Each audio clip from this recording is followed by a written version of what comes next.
नमस्कार। मुद्दा तो है मैं आपका स्वागत है। मैं हूं आपके साथ ब्रजेश चौक से। आज मुद्दा है आरएसएस पर बार, दिग्गी पर एफआईआर। दिग्विजय सिंह और आरएसएस के बीच की जुबानी जंग तो किसी से छिपी नहीं है, लेकिन इस बार गोवलकर को लेकर किया उनका ट्वीट उनके साथ अब कांग्रेस को भी मुश्किलें बढ़ाने दे सकता है, क्योंकि दिग्विजय पर केस दर्ज हो चुका है और केस दर्ज होने के बाद अब बीजेपी और कांग्रेस में बयानों की तलवार खिंच गई है। लेकिन सवाल यह है, क्या दिग्विजय का ट्वीट फिर कांग्रेस के सामने संकट खड़ा कर देगा? और क्या हिंदुत्व जैसे मुद्दों के सहारे आगे बढ़ रही कांग्रेस की राह में उसके नेताओं के बयान रोड़ा बन रहे हैं? और क्या चुनाव में कांग्रेस नेताओं के विवादित बयान बीजेपी के लिए फायदेमंद साबित होंगे? आज इन्हीं सवालों के इर्द गिर्द चर्चा करेंगे, लेकिन पहले देखिए ये रिपोर्ट।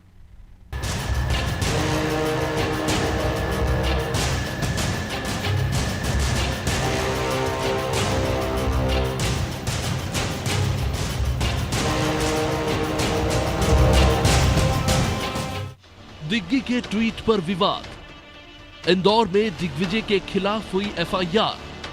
कांग्रेस के लिए दिग्गी ने मुश्किलें बढ़ाई। बीजेपी ने घेरने में पूरी कसर लगाई। माधव गोलवलकर को लेकर किया गया दिग्विजय का ट्वीट अब उन पर भारी पड़ रहा है। दिग्विजय ने जब आरएसएस के दूसरे सरसंघचालक गोलवलकर के विचार दलित पिछड़ों और मुसलमानों को लेकर क्या थे, इस पर ट्वीट किया तो दिग्विजय सिंह पर इंदौर में एफआईआर दर्ज हुई। इतना ही नहीं, दिग्गी का ट्वीट अब कांग्रेस की मुश्किलें बढ़ा रहा है। बीजेपी इस ट्वीट के बाद कांग्रेस पर हमलावर है। उसकी विचारधारा पर बीजेपी तीखे वार कर रही है। जाहिर है कि एक तरफ कमलनाथ बीजेपी की तरह हिंदुत्व की राह पर चल रहे हैं, कांग्रेस कार्यालय में हनुमान चालीसा का पाठ करवा रहे हैं, छिंदवाड़ा में कथा की तैयारी है। ऐसे में कांग्रेस के वरिष्ठ नेताओं के बयान कमलनाथ की रणनीति पर पानी फेरते नजर आ रहे हैं और बीजेपी इस मौके का फायदा उठा रही है। परम पूज्य आद्य सरसंघ चालक जी के बारे में इतना झूठ लिखना और उससे पोस्ट करना, ये कानूनन अपराध तो है ही। समाज के अंदर कैसे विद्वेष फैलाया जा सकता है और अपनी स्ट्रेटेजी में किस प्रकार से अल्पसंख्यक और उनके साथ अन्य समाज वर्गों को जोड़ करके ये झूठ परोसना, ये दुर्भाग्यजनक नहीं है, ये समाज के लिए बहुत घातक है। दिग्विजय सिंह ने बीजेपी को कांग्रेस पर वार करने का मौका दे दिया है। बीजेपी जमकर आरोप लगा रही है। अब बीजेपी के आरोपों पर कांग्रेस आग बबूला है। इतना ही नहीं, दिग्विजय पर हुई एफआईआर पर भी वो भाजपा को निशाने पर ले रही है और इस कार्रवाई को एक तरफा बता रही है। इस प्रदेश में निरंतर आप देख, रोज दलित आदिवासियों के साथ मारपीट हो रही है, हत्या हो रही है और शर्मनाक बात है कि उनके वीडियो बना के वायरल किए जा रहे हैं। भाजपा नेता खुले तौर पर किसी आदिवासी के मुंह पर पेशाब कर रहे हैं। ये बताता कि हाँ, गोलवलकर जी के जो विचार थे वो बहुत ही विध्वंसकारी विचार थे और अगर उन विचारों के ऊपर आदरणीय दिग्विजय सिंह जी ने अगर प्रकाश डाला है तो उसमें भाजपा को इतना डर, इतनी कुंठा क्यों? ये बताता है कि भाजपा डरी हुई है और उसकी मानसिकता कुंठित है और कहीं ना कहीं विध्वंसकारी ताकतों के साथ खड़ी है। आरएसएस की पहचान एक हिंदुत्ववादी संगठन के तौर पर है। ऐसे में दिग्विजय का गोलवलकर को लेकर किया गया ट्वीट चुनाव के वक्त कांग्रेस के हिंदुत्व के एजेंडे पर भारी पड़ सकता है। जानकारों की माने तो हिंदुत्व के मुद्दे पर दिग्विजय अकेले ऐसे नेता नहीं जो कांग्रेस की मुश्किलें बढ़ा रहे हैं। इससे पहले बागेश्वर धाम धीरेन्द्र कृष्ण शास्त्री को लेकर सज्जन सिंह और नेता प्रतिपक्ष गोविंद सिंह के बयानों ने भी कांग्रेस के सामने मुश्किलें खड़ी कर दी थी। खैर, दिग्विजय लगातार आरएसएस और सावरकर पर हमला बोलकर कांग्रेस के सामने संकट खड़े करते रहे, लेकिन क्या दिग्विजय का ट्वीट इस बार फिर कांग्रेस के लिए संकट बनेगा या कांग्रेस इस संकट से बच जाएगी? ब्यूरो रिपोर्ट, अनादि टीवी।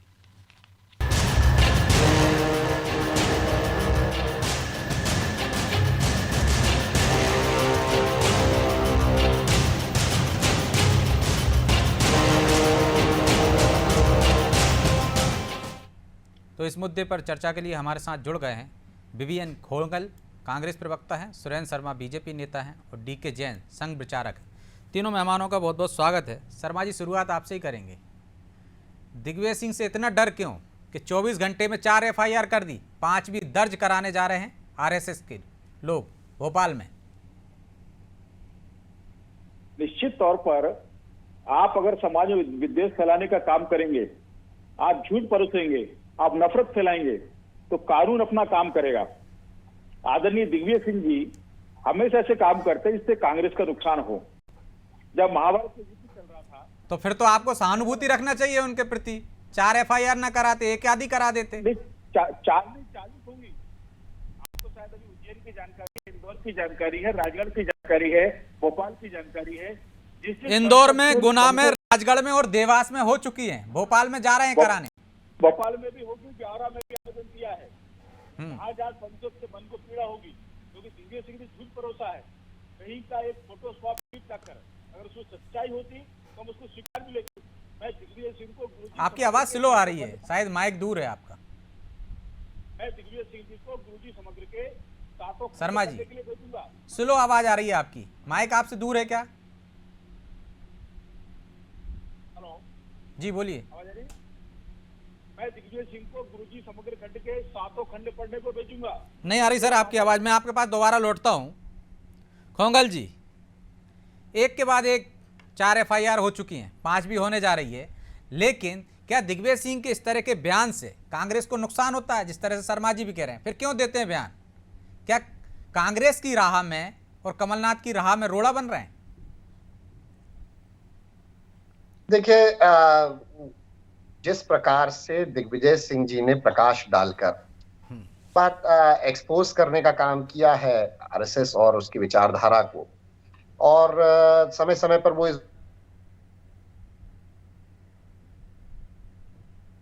इसमें जी दिग्विजय सिंह जी ने जो कहा है वह एक सार्वभौमिक सत्य है।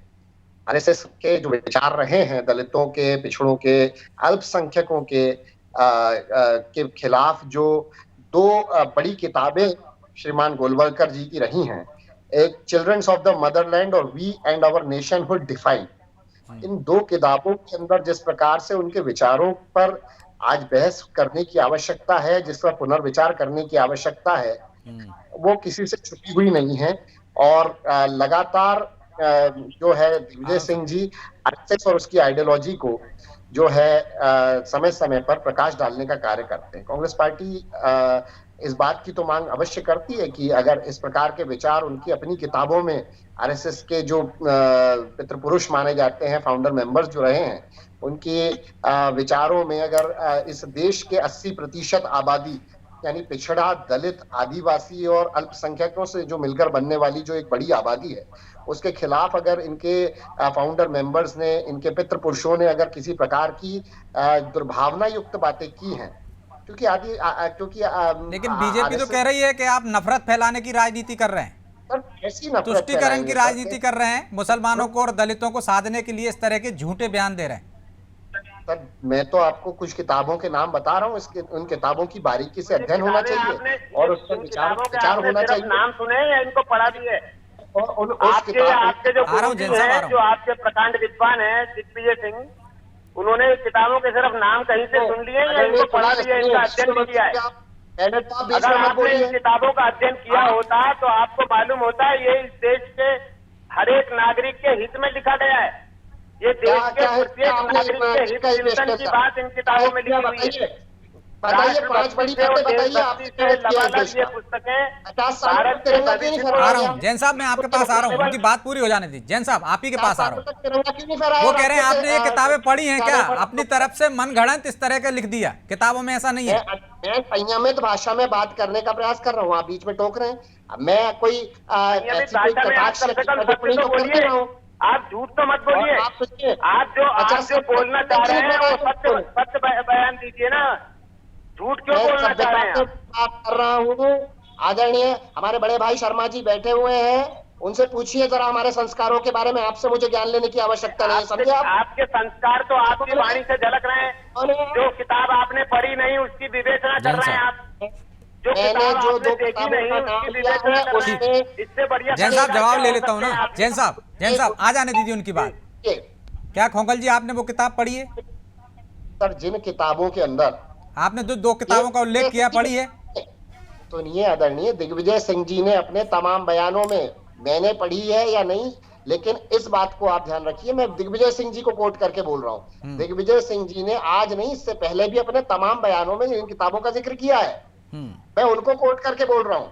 पहली चीज तो मैं, लेकिन कई बार वो गलती कर जाते हैं ना खोंगल जी। आपको बयान देने से पहले जैन साहब बात आ जाने दीजिए, मैं आपके पास आ रहा हूँ। जैन साहब प्लीज। जैन साहब को आप चुप कराएं। खोंगल जी, कई बार वो गलती कर जाते हैं ना, जिस तरह खरगोन के मामले में गलत ट्वीट कर गए थे वो, तो कई बार गलतियां हो जाती है ना। गलती करेंगे, कर रहे हैं, नहीं कर रहे हैं, ये आपका, ये हमारा सोचने का विषय नहीं है। अगर एफआईआर हुई है, विवेचना होगी, कानूनी प्रक्रिया से हम उसका जवाब देंगे। हम इस बात का जवाब देने के लिए नहीं बैठे हैं कि दिग्विजय सिंह जी सही कह रहे हैं, गलत कह रहे हैं। वो कानूनी प्रक्रिया अब जा चुकी है। जब एफआईआर हो गई, दैट मींस अब वो विवेचना होगी, उसकी जांच होगी। तो जैन साहब अब तो कानून के मामले में आ गए ना, कानून के पास पहुंच गया मामला पूरा। एफआईआर दर्ज हो चुकी, कानून तय करेगा गलत कौन है। अब कानून और वो जब जांच का विषय है, जब वो कानून के अंतर्गत पहुंच गई कोई बात, सहारा लिया है। हम लोकतांत्रिक और संविधान के अनुसार चलने वाले लोग हैं। हमने संविधान को मानने वाले लोग नहीं है। व्यक्तिगत रूप से मैं आपसे कह रहा हूँ, आप लोग संविधान को मानने वाले लोग नहीं है। संविधान आप भी वही करने लगे जो वो कर रहे थे। उनका जो संविधान मैं तो करूंगा। सुनिए, अब तो डिबेट खराब करने वाले लोगों को यदि आपको आमंत्रित करना है तो अब यही होगा। खोंगल जी, अब उनकी बात जाने दीजिए। उनको भी मैंने टोका था, आपको भी टोक रहा हूँ। संविधान की प्रतियां जलाने वाले लोग हैं या नहीं ये लोग? तिरंगा मुख्यालय पर क्यों नहीं कराया? 50 दिनों तक जवाब दीजिए आप। आपकी संस्था आज तक रजिस्टर्ड। मैं चाहता हूँ दोनों पक्ष जनता के सामने आ जाए, दर्शकों के सामने आ जाए प्लीज। रजिस्टर्ड है, आप बताइए। अब आप तय करके ही बैठेंगे, खराबी करना है डिबेट आपको। संविधान का अनादर करने पे भी एफआईआर होती है, कानूनी एक्शन होता है। आप संविधान का अनादर नहीं कर सकते। आप संविधान जलाने की झूठी बात भी नहीं कर सकते। इसके लिए भी आपके खिलाफ एफआईआर हो सकती है। आप जो ये झूठी बातें कर रहे हैं यहाँ पर बैठकर। लेकिन जैन साहब, एक एफआईआर हो जाती ठीक है, 4 एफआईआर हो चुकी है, 5 भी आप कराने जा रहे हैं। बिल्कुल कराएंगे, क्योंकि हम संविधान के अनुसार, इस देश के हित के अनुसार चलने वाले लोग हैं। तो जो कानून संबंध बात होगी वो तो करेंगे। दिग्विजय सिंह जी की आदत पड़ी हुई है किसी न किसी प्रकार अनर्गल प्रलाप करके वो अखबारों में, सुर्खियों में, समाचारों में बने रहना चाहते हैं। अभी पिछले दिनों उन्होंने बयान दिया था कि गाय का मांस खाना गलत नहीं है, गाय अपने मलमूत्र में लेटती है। अरे अपने मलमूत्र में तो दिग्विजय सिंह जी भी लेटते हैं, क्या उनका मांस खा जाना चाहिए क्या किसी को? वो आप अपने बातें करते हैं। कौन इंसान लेटता है जैन साहब? जो हिंदू धर्म को, हिंदू सनातन धर्म के विश्वास को, दिग्विजय सिंह जी लेटते हैं, आस्था को हानि पहुंचाने वाली बातें दिग्विजय सिंह करते हैं। वो तो हर एक पशु अपने उसमें लौटता है। ठीक है शर्मा जी, ऐसी जो वो हमेशा, क्या दिग्विजय सिंह से इतना डर है कि एक के बाद एक 4 एफआईआर करा दी आपने, 5 भी कराने जा रहे हैं? इतना डर क्यों? चेहरा तो कमलनाथ है ना। नहीं तो देखिए डर। ठीक है, मैं आ रहा हूँ जैन साहब। शर्मा जी जवाब दीजिए, सरकार आपकी है। नहीं, निश्चित तौर पर एक तो मेरे छोटे भाई विक्की खोंगल ने मेरी बात एक बड़ी आसान कर दी। विक्की ने कहा कि गुरुजी ने पुस्तक लिखी है, बी और आवर नेशनहुड डिफाइंड। ये हम या हमारी राष्ट्रीयता की परिभाषा है, पुस्तक गुरुजी ने लिखी है। पर विक्की ने शायद दिग्विजय सिंह ने जो ट्वीट किया है उस ट्वीट को गौर से नहीं पढ़ा। उस ट्वीट में पुस्तक का नाम लिखा है V and our nationhood identified. Digvijaya Singh ने किताब का नाम भी गलत लिखा है। कहीं से कचरा उनके व्हाट्सएप पर आया, उन्होंने उस पर चिड़िया उड़ा दी। विक्की भाई, दिग्विजय सिंह वो शख्स है, दिग्विजय सिंह की कांग्रेस में वो भूमिका है जो महाभारत में शकुनी की थी। कुरुवंश को लगता था कि हमारे शुभचिंतक हमारी लड़ाई लड़ रहे हैं। जब कुरुवंश का विनाश हो गया तब शकुनी ने कहा कि आज मेरा प्रण पूरा हो गया, मैंने कुरुवंश का विनाश कर दिया। एक दिन कांग्रेस देश की राजनीति समाप्त हो जाएगी, तब दिग्विजय सिंह कहेंगे आज मेरा संकल्प पूरा हो गया। ये वो दिग्विजय सिंह है जो समय समय पर कांग्रेस को कटघरे में खड़े करते रहते हैं। इनके बयानों से कांग्रेस का नुकसान नहीं होता है। जिन श्रद्धेय गुरुजी के बारे में वो बात कर रहे हैं, 1967 में कर्नाटक के उडुपी में चारों शंकराचार्य को एकत्रित कर गुरुजी ने चारों शंकराचार्यों से कहलाया, हिंदवा सोदरा सर्वे ना हिंदू पतितो भवेत्। सभी हिंदू भाई भाई हैं, कोई हिंदू पतित नहीं होता। ये काम करने का काम किसी ने किया था तो पूज्य गुरुजी ने किया था। दिग्विजय सिंह को गुरुजी की विचार नवनी जिसे बंच ऑफ थॉट कहते हैं। गुरुजी के बारे में 7 समग्र खंड है। मैं आपके चैनल के माध्यम से दिग्विजय सिंह को गुरुजी के साहित्य उपलब्ध कराऊंगा, तो दिग्विजय सिंह उसको पढ़ें, संघ को समझें। दिग्विजय सिंह ने संघ, सेना और संत इनके बारे में समय समय पर अनर्गल आलाप किया है, क्योंकि उनको जाकिर नाइक शांतिदूत लगता है, उनको ओसामा जी लगता है, उनको हर आतंकवादी अपने दोस्त लगता है, बटाला हाउस पर उनको कष्ट होता है। दिग्विजय सिंह ने कांग्रेस के विनाश की जुबानी ले रखी है और दिग्विजय सिंह के बयान कांग्रेस को रसातल में पहुंचा कर रहेंगे। तो बिक्की भाई वो कह रहे हैं कि शकुनी का रोल अदा कर रहे हैं दिग्विजय सिंह कांग्रेस में, कांग्रेस को रसातल में पहुंचाएंगे, उनके लिए जाकिर नाइक शांति का दूत है, लेकिन आरएसएस से इस तरह का व्यवहार।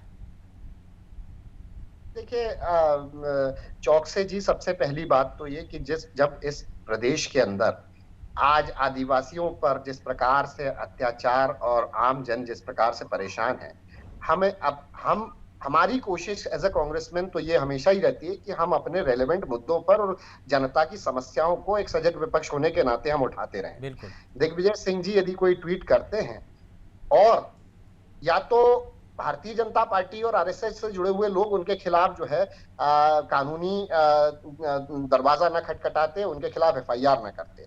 अब जब एफआईआर हो गई है किसी विषय पर तो वो पुलिस का, कानून का, माननीय न्यायालय का जांच का विषय हो जाता है। उस पर बहुत ज्यादा टीका टिप्पणी करने की मुझे लगता है इसलिए आवश्यकता नहीं है, विवेचना का विषय है।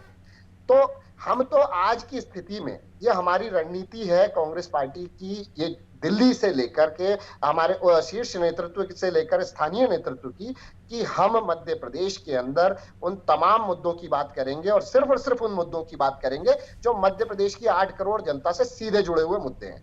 अब आज जो है मुद्दा तो विक्की भाई, क्या दिग्विजय सिंह जी उस लाइन को भी क्रॉस कर रहे हैं क्या, जो तय हो गई है? ऐसे विषय पर यदि हम बहस करने बैठेंगे, जो विषय ऑलरेडी जब एफआईआर हो गई, ठीक है, आपने कह दिया ना किन मुद्दों पर कांग्रेस बात करेगी, दिल्ली से भोपाल तक एक लाइन तय हो गई, तो क्या वो लाइन क्रॉस कर रहे हैं दिग्विजय सिंह? डिस्कशन होता हुआ दिखाई नहीं देता, क्योंकि मैं अपनी पार्टी की तरफ से अपने मुद्दों पर बात करने के लिए जो है अधिकृत प्रवक्ता के रूप में मौजूद हूं और मैं प्रदेश की 8 करोड़ जनता की बात करने को अपना दायित्व मानता हूं। मान ली ना भाई, विक्की भाई आपकी बात मान ली। सुनिए तो मेरा सवाल यही है होंगल जी, सुनिए तो मेरा सवाल यही है होंगल जी, मेरा सवाल तो सुन लीजिए। आप ही कह रहे हो ना खोंगल जी, आप ही कह रहे हो ना दिल्ली से राजधानी भोपाल तक एक लाइन तय हो गई आला कमान की, किन मुद्दों पर बात करनी है कांग्रेस के हर प्रवक्ता से लेकर पार्टी के पदाधिकारी और नेता को, तो क्या दिग्विजय सिंह उस लाइन को क्रॉस कर रहे हैं क्या? देखिए, दिग्विजय सिंह जी ने जो भी कहा है वो मध्य प्रदेश के 10 वर्षों कभी उन्होंने कोई ऐसी बातें नहीं कही हैं कि जो तथ्यों से परे हों। अगर उन्होंने इस विषय में कोई ट्वीट किया है तो दिग्विजय सिंह जी सही व्यक्ति हैं उस विषय पर गंभीरता से अपने विचार रखने के लिए भी, और हम भी उनकी तरफ से इस बात को कहना चाहेंगे कि समय आने दीजिए। अगर कोई बात न्यायालय में या पुलिस की विवेचना में पहुंची है तो हम अपनी तरफ से वहां पर अपने तथ्यों के साथ में पूरी जानकारी एकत्रित करके उसका न्यायपूर्वक, न्याय संगत जवाब देंगे, ये हमारा वादा है। ठीक है, अच्छी बात है, लेकिन क्या उस तरह के बयान से पार्टी को कोई संकट खड़ा होता है? देखिए सर, भारतीय जनता पार्टी ने विगत दिनों रतलाम के अंदर बिकनी में हनुमान जी की प्रतिमा के बाजू में एक कार्यक्रम ऑर्गेनाइज करा था। वो भारतीय जनता पार्टी के पदाधिकारी वहां पे मौजूद थे, उनके नेतृत्व में उनके बैनर तले हुआ था। एक भी व्यक्ति नहीं खड़ा हुआ था उठकर जिसने की जो है माफी मांगी हो, उसके आयोजकों ने माफी नहीं मांगी। तो इस प्रकार की घटनाएं, आज सीधी की घटना देख लीजिए, अभी विदिशा की देख लीजिए घटना, बाप और बेटी आत्महत्या करने पर मजबूर है। वो तो आदिवासी नहीं है, वो तो ब्राह्मण परिवार के लोग हैं। उसमें भारतीय जनता पार्टी के किसी एक जिम्मेदार नेता ने माफी मांगने की बात की। आज कानून व्यवस्था की बात करें, टमाटर 100 रुपए किलो है, अगर माताओं, वो तो कह रहे हैं कि हम तो पैर तक धो लेते हैं, लेकिन आपके शासनकाल में जो घटनाएं होती हैं उसकी आप लोग माफी तक नहीं मांगते हैं। सर, हमारे शासनकाल में हमने ऐसी व्यवस्थाएं बनाई थी जिससे जो है इन सब चीजों पर कंट्रोल भी हुआ था। ठीक है शर्मा जी, उनके शासनकाल में इस तरह की घटनाएं नहीं होती थी, कंट्रोल रहता था। जवाब ले लीजिए, समय नहीं। सरकार के आंकड़े उठाकर देख लीजिए आप। ठीक है, आंकड़े भी गवाही देते हैं। जिस बालाघाट जिले से आप आते हैं, उसी बालाघाट जिले में दिग्विजय सिंह की सरकार में आप ही की सरकार के मंत्री लिखी राम कामरे की नक्सलियों ने हत्या की थी। ये आपकी सरकार थी। शिवराज जी की सरकार आदिवासी महिलाओं के लिए 1000 रुपए महीना देती थी, आपकी सरकार ने वो बंद कर दी। ये आपका आदिवासी कल्याण है। दिग्विजय सिंह 10 साल सरकार में रहे, उनको टंटिया मामा की याद नहीं आई, उनको शंकर शाह रघुनाथ शाह की याद नहीं आई, उनको रानी दुर्गावती की याद नहीं आई, रानी कमलापति की याद नहीं आई। आपने आदिवासियों केवल वोट बैंक समझा है। सामूहिक स्वराज आपकी सरकार के जिम्मे में नहीं थी। झूठे मुकदमे आपकी सरकार में लगते थे। वो 10 साल का कुशासन भी आपने देखा है। निश्चित तौर पर दिग्विजय सिंह जी कांग्रेस वो तो कह रहे हैं झूठे मुकदमे आप लोग दर्ज करा रहे हैं आजकल, किसी का नियंत्रण नहीं है और उसके कारण कांग्रेस को नुकसान हो रहा है। कांग्रेस के नेता उनको कुछ बोल नहीं सकते, क्योंकि वो कांग्रेस को और नुकसान कर देंगे। उन पर ना दिल्ली का नियंत्रण है, कमलनाथ जी का नियंत्रण है। अगर इनको लगाम नहीं लगाई गई तो परिणाम कांग्रेस को भुगतना पड़ेगा। लेकिन शर्मा जी वो तो आरोप लगा रहे हैं लगातार कि झूठे मुकदमे आप लोग दर्ज कराते हैं। भाई साहब, हम आदिवासी कोई झूठा मुकदमा दर्ज नहीं कराते।